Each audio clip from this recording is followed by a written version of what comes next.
Going live. What's up, everyone? Aaron Nagler here with Cheesehead TV, coming to you live on a Thursday afternoon, a very strange Thursday afternoon. The sports world grinding to a halt. The country as a whole starting to grind to a halt. Obviously, coronavirus fever, for lack of a better term, gripping the nation. The NFL, however, seems to be soldiering on as of Thursday afternoon at 5:09 Eastern. NFL still planning on beginning the league year next Wednesday. Legal tampering still set to begin on Monday. The one concession they have made is the cancellation of their spring meetings, which is really no surprise. Not a very public event. Not a lot gets decided at those meetings, so it made sense to cancel it. Reports trickling in that teams are starting to limit access to asking their personnel to work from home unless they are absolutely essential.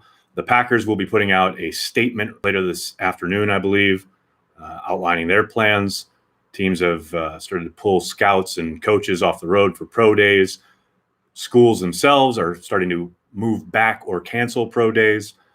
Very strange times, obviously, across the NFL landscape, if not the entirety of the sports landscape. Throw in the added fun of New York City, where we reside, Corey and I, here at LiveX and or Cheesehead TV. It's been a wild week. I'm sorry I wasn't here to chat with you guys yesterday. Speaking of illness, my daughters were sick. My two youngest had to take them to the doctor. Good times all around. But there's always time for Packers chat, no matter the circumstances, no matter the things going on in the world. People still living and breathing Green Bay Packers football. That's what we do here at Cheesehead TV. So I jump on and say hello to everybody in the comments section. Good to see you all. So many familiar faces, so many new faces. Hello to everybody. Brody, Nags, am I selfish for being mad my college is going to online classes? Why are you mad, Brody? Can chill out in your pajamas and drink beer all day while being in class. Sounds like heaven to me. Ethan, sup? How you doing? Stu, good question. If draft is significantly altered, do they move Vegas to next year or try to get the draft there another year, which could hurt Packers' chances of hosting soon? A lot to unpack there. I think the most likely scenario is because the next couple of years are locked in, or a few years are locked in. I would suspect they would probably get Vegas back into the rotation the next open year. I don't think it would hurt Green Bay's chances because I do think 2022 is locked in. They just haven't announced it yet. But we'll see what happens with Vegas. It's interesting. I saw that one of the Dallas papers that spoke with Mark Davis had mentioned the possibility of a remote draft, which is, essentially what they do anyway, with fans still being able to attend. I have to think after today, that's a pipe dream. I tend to think there's a very good chance that the draft, the physical event itself, does get canceled, and they have some kind of remote draft where fans can obviously still follow along online via television, etc. They just don't have the stage apparatus and the players hugging the commissioner, etc. Zachary, thank you so much for the super chat. Nice. How much cap space do we have? Where do we stand among other teams in regards to cap space? Do we have a legitimate chance at Hooper? Go Pack, go. That last question is dependent on how involved Gutekunst wants to be and how strongly he feels he needs Hooper. I'll be shocked if he gets into a bidding war for him because there are so many other teams, to the other part of your question, that have significantly more cap space than the Packers, who are hovering probably around 30, but it's as far as 30 million in cap space, but it's really hard to say until we get to the new league year and we see what other moves they have made.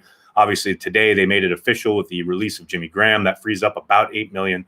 Maybe they make another move, i.e. Lane Taylor. We'll see where they stand at the start of the new league year next week. Michael, can Kirksey still play, or should they go in all in on Littleton? I think Kirksey is an interesting prospect. For those of you unaware, he's the Cleveland Browns linebacker who was cut earlier this week. Had a visit with the Raiders yesterday, visiting the Packers today.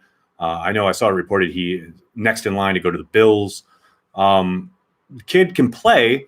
He's been dealing with a number of different injuries the last couple of years that have limited him. I think he's played 9 games in the last 2 seasons, which is obviously less than desirable. But I think that kind of signing makes a world more sense than going after Littleton and paying him top dollar. That's the kind of signing I'm talking about when I say that I think Gutekunst is going to have to be a bit judicious and or kind of pick over the second wave, lesser desired free agents to bolster the depth of the position in general and really target the draft for improving inside backer, wide receiver, etc. But yeah, I think bringing him in fits kind of in line with what we should expect from Gutekunst during the offseason.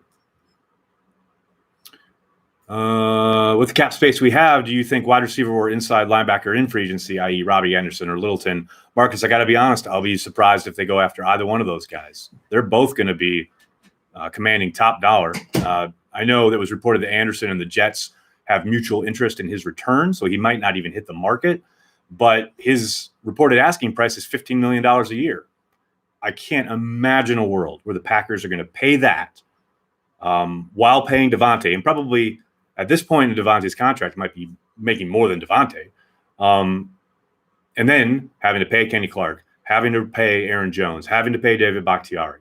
Just doesn't add up for me. I do think they'll look at wide receiver in free agency, but I would be shocked if it's a frontline big name player like that. And a big name, I mean, it's a big name for free agency because there's so few big names.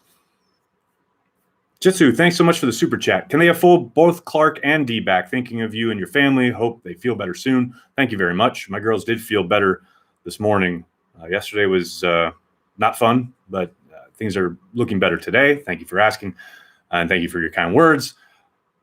Can they afford Clark and Dback? Yes, they can, but they have to be smart about what they put around them. And those are the types of signings that historically with the Packers, with Russ Ball, they've done a really good job of pay as you go, creating space, making space, and being able to keep guys they want to keep, their core, so to speak. But that means because of that, they're not going to be able to go get guys like Littleton, like Hooper, like Robbie Anderson. That's just not how I see him operating this offseason. Obviously, we saw last year that he's more than willing. Gutekunst is more than happy to go spend money and fix problem areas on the roster, upgrade the talent level, so to speak, when he has the means. He's got to be much more judicious this offseason. I don't think anyone should expect wild, big-time, headline-grabbing spending this year. Hooper wouldn't move the needle much, agree? Depends on what you mean, Matt. I think he'd be a fine addition. I think he would certainly fit well in the offense. I don't think he's a game changer, not a blue chip guy. I understand wanting to add pass catchers, wanting to add offensive weapons, and I do think he would help the offense. I don't think there's any question of that. It's just a question of what cost, and I don't think he's going to be the production he would add. I don't think is going to be worth the number he's going to be paid at. That's just a guess on my part. Zachary, thanks for the super chat. Gary is a stud, but when will he see a bigger role? That's an excellent question. And to me, it's the number one issue he had his rookie year. People want to talk about, he didn't produce and he played so little. Well, yeah, the first part is directly a result of the second. His pressure ratio, his pressure rate, when he's actually on the field, he was productive. He did pressure the quarterback. He did affect the quarterback, as Gutekunst likes to say. And you saw how kind of defensive Gutekunst got when he was asked about it at the combine, which I kind of understand. But then you've got to talk to your coaches. Look, I know we paid the Smith brothers a lot of money, but we also used the 12th overall pick on this kid. He's got to get on the field. And I do think going into year 2, that has got to be a mandate. Now, obviously, they're going to let Fackrell walk, so he's going to slide into that number 3 role. But I think he's got to be on the field more than that even. He's got to get on the field. There's zero question about that. And you got to think they're going to come up with some kind of plan to probably get Z off the field a little bit more on early downs and let Gary on for that reason. Let Z get after the quarterback on third downs predominantly. I don't think you're ever going to be able to take him off more than, say, get him on the field probably 90% of the time. I think last year he played 99% of the snaps or something like that. It's just tough to get these guys off the field. They want to play. They're pros, and they were effective. It's hard to complain when the Smith brothers were one of, right up until the end of the season, they were the most productive pass rushing duo in the league. It's hard to make the case, well, you got to get this green rookie on the field. I get that.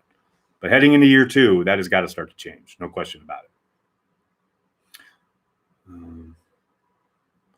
Assuming the Packers do dive into the second or third wave of free agency, do you see any signings being long-term or more like 1 or 2 years? Michael, fantastic question. And probably my guesswork, and that's all it is, would be much more along the lines of 1 or 2 year deals. I think, especially because of the extensions they have to do, I can't imagine the Packers locking themselves into much of anything long-term. But you throw in, the CBA, who knows what's going to happen with that.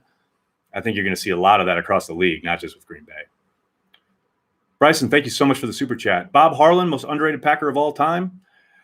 I think, yes, definitely as far as the general public goes, the casual fan, so to speak. I think most people, probably all 168 of you chatting with me on a coronavirus-infested afternoon in the offseason, are probably well aware of Bob Harlan's contributions to the Green Bay Packers and do appreciate him enough and just as much as he should be.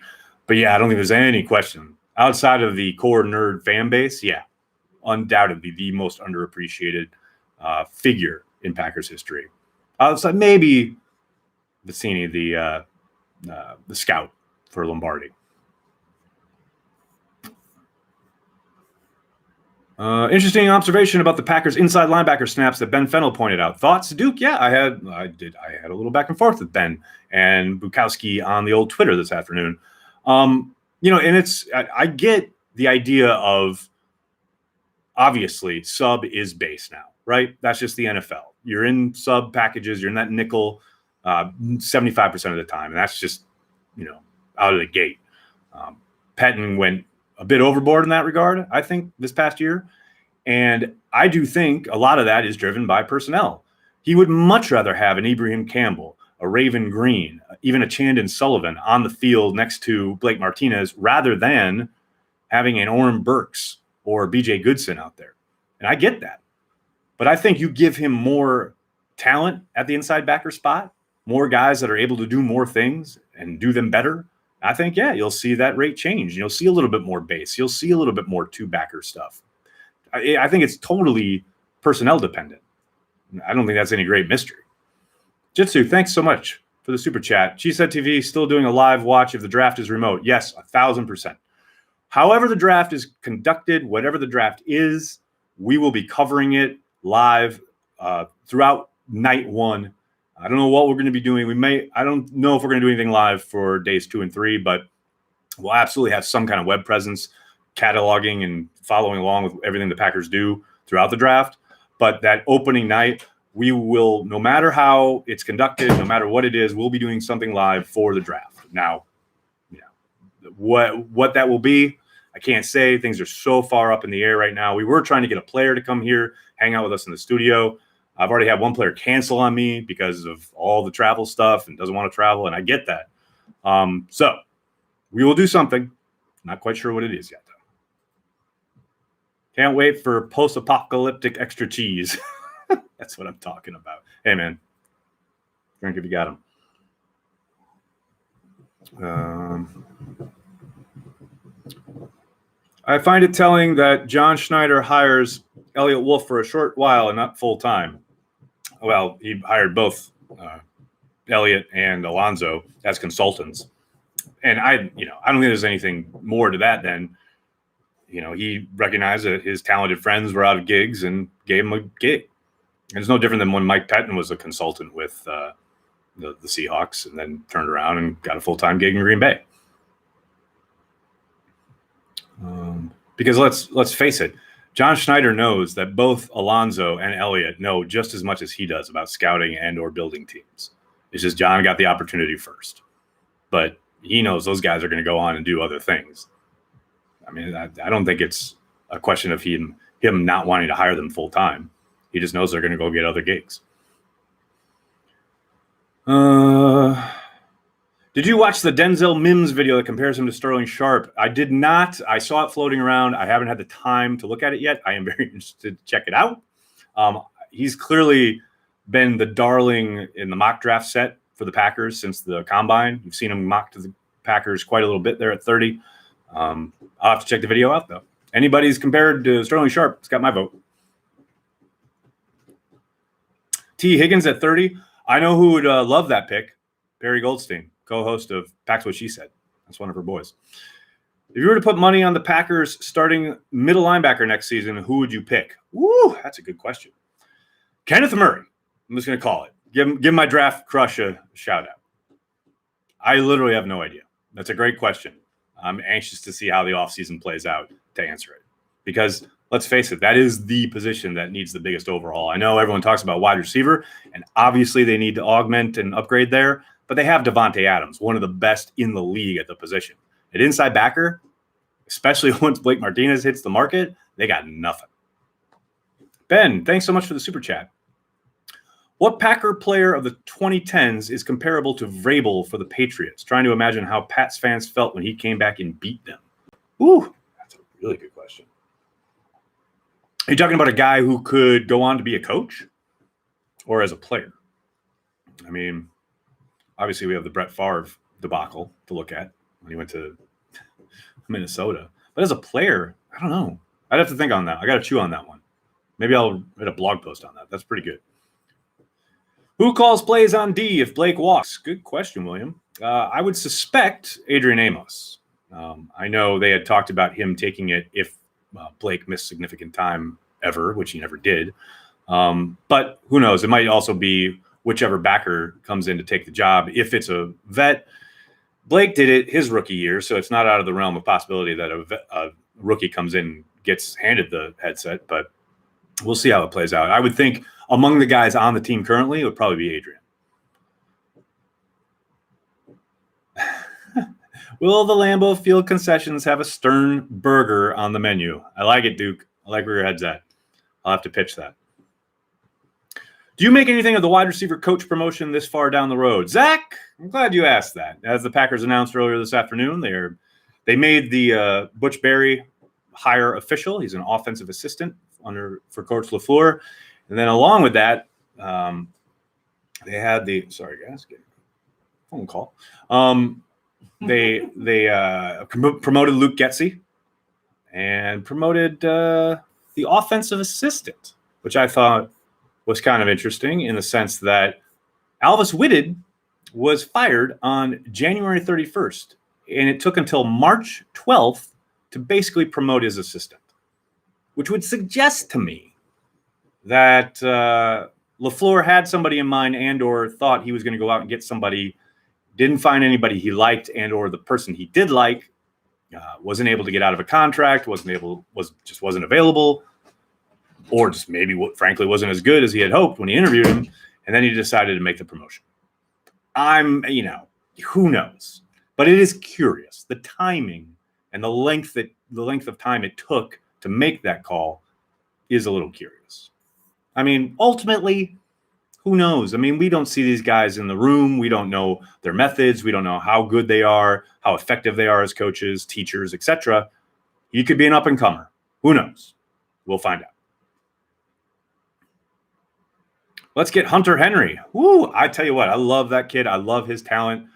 And I think there's a chance maybe he's available after the first wave of free agency, although I doubt it. I wouldn't pay top dollar for the kid, but I'd love to see him in green and gold. Kadar Holmen could have been a big-time year two. I love that guy at corner. I think Gutekunst found a player with that pick last season. I'll tell you what, he looked like a really good man corner in camp last year. Now, he was a bit up and down in preseason and never really got a shot during the regular season. But I really like his potential, and I think he's got a high ceiling as a sticky man corner, kind of physical, get up on the line of scrimmage and jam you, etc. I do like his promise, and I do hope he gets a chance to kind of really compete for some playing time in training camp this year because, like I said, he definitely looked the part in training camp last year. Last year, you were right about Max Crosby. Got a new hidden gems this year. Thank you for remembering, Matt. He was my late round gem kind of sleeper, so to speak, and I'll tell you what, when he had that 4-sack game, I think it was a nationally televised game, my Twitter blew up with people remembering that. So salute to you. Nobody yet. Still in the middle of watching and learning about all these guys. But I will give you somebody down the road here, well before the draft. Lewis, thank you for the super chat. Austin Hooper, Devontae, Aaron Jones, Sternberger, watch out. Do you think Joe Schobert is a possibility? A possibility, but not a realistic one. I think he's going to be a little bit too much for Gutekunst's liking, but that's just guesswork. Again, it really only takes one team to drive up the price. But if he comes in a little bit, at market or below market value, it's a possibility. I'm not going to say it's completely unlikely or impossible, but I do think there'll be a team that pays him a little bit more than the Packers can. I feel like before LaFleur and Gutekunst, they always had this subconscious thought of we'll just have 12 to fall back on if needed, therefore not getting the best guys, but are now moving away from that. Agree? I don't know about it. Not getting the best guys. I think a big part of what you're kind of feeling / talking about there is Ted Thompson being completely sold / bought into his draft and develop growing my own guys. It wasn't so much that I don't want to go get the best guys. It was I want guys that we grow ourselves. We want guys who are, brought up through our program and who only know our way. Don't forget, halfway through his tenure, when he was finally kind of overturned everything he inherited from Mike Sherman, he did use free agency a bit, but then it got to a point where I think they had on their 53-man roster at one point, they had like 2 guys who had ever been in another NFL locker room. It's just he was so adamant that he wanted his own guys steeped in his own culture. And obviously, I think it hurt him down the line. But that's more what it was about. I don't think it was so much we have 12, we can just count on him to be God, although obviously they did do that on occasion. I think it was much more about a philosophy of grow your own talent. And then Ted Thompson believed in it. And I asked him about it at the Combine that year where, 3 years in a row, they were ousted in the playoffs because young guys made mistakes. And I said at some point, don't you have to go and look outside your own walls a little bit? And, Ted, of course, brought up Charles Woodson, Julius Peppers, which were great signings. But it just seems like he was really adverse to dip his toe into even the kind of the marginal level of free agency. And I think that's more what their issues were, rather than we don't want to get the best talent available because we have 12. Is Kwiatkowski a realistic expectation? Ethan, yes, he very much is. I know he'll be hitting the market on Wednesday, and I know the Packers are interested. I don't think he's going to break the bank. I think whereas Martinez's asking price is reportedly starting, I think, around 10, if not like 11, Kwiatkowski will be able to be had for around 5 or 6, which I think is much more tenable for the Packers. And I think could probably, potentially, I'm not saying this for sure, but potentially be a bit of an upgrade over Martinez. That's just my guess. Curtis Bolton was having a great 2019 camp before he went down and is now a forgotten man. Your thoughts on his chances of making an impact in 2020? Michael, I agree. I think he was turning some heads. He was having a strong camp. You never really want to count on guys coming back from injury. That's the same thing I've said about Equiminius St. Brown. You're excited to see them back. I want to see what he can do, but it's certainly nothing you can count on. But if he is able to pick up where he left off, he could be a guy that turns heads again and surprises and picks up some significant playing time. Because look, I tend to think they're not going to go sign a big name, but they are going to augment the talent at the position and foster a lot of competition. And that will hopefully produce results at the position in a way we haven't seen in a very long time. Most concerning Clark not being signed or Martinez demanding $11 million. Well, I don't think either of those are concerning. I mean, Martinez should demand $11 million. That's what his market rate is, and that's what he's probably going to get. As far as Clark, I wouldn't expect them to start talking until well after the start of the new league year. Look, there's a lot that has to come into play. They don't even know what the CBA is yet, if they're going to extend the CBA or if they're going to play under the parameters of the final league year of the old CBA. So, yeah, I wouldn't be surprised if we don't hear anything on the Clark front until July, like leading up to training camp. But that's not a concern whatsoever.